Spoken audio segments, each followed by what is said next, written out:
Hello guys, আমি এখন ডাল রান্না করব। আর আমি আগে থাকতে ডালটা ধুয়ে আনি, এর সাথে পেঁয়াজ মরিচ আর রসুন একসাথে দিয়ে দিলাম।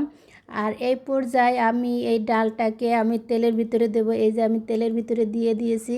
এখন তেলের সাথে আর এই ডালটাকে আমি কিছুক্ষণের জন্য ভেজে নেব। তো আমার ডালটা যখন ভাজা হয়ে যাবে এই পর্যায়ে আমি দিয়ে অ্যাড করব হচ্ছে হলুদের গুঁড়া।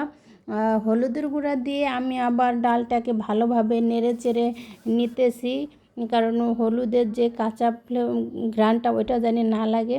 তো আমার হয়ে গেছে। এখন আমি এর সাথে দিয়ে দিয়েছি পানি।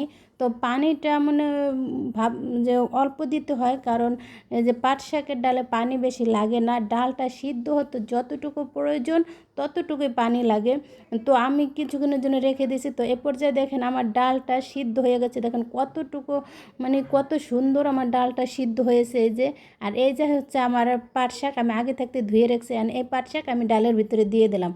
তো আমি কিছুক্ষণের জন্য আমি রান্না করে নেব, কারণ পাট শাকটা সিদ্ধ হওয়া পর্যন্ত আমার রান্না করা লাগবে। তো এই যে আমি নাড়াচাড়া করে দিলাম, কারণ না এই পাট শাকটা দলা পেকে যায়। তো আমার ডালটা প্রায় হয়ে গেছে। এই যে আমি এখন নামিয়ে নিয়েছি।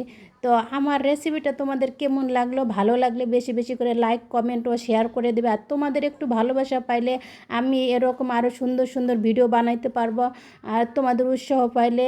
আর আমি এই পর্যায়ে দিয়ে দিলাম হচ্ছে পেঁয়াজ বেরেস্তা, কারণ এটার ফ্লেভারটা আমার ভালো লাগে। তোমাদের যদি এটা ভালো না লাগে তোমরা এটা স্কিপ করতে পারবা। তো ওকে, ভালো থাকবা, সবাই সুস্থ থাকবা।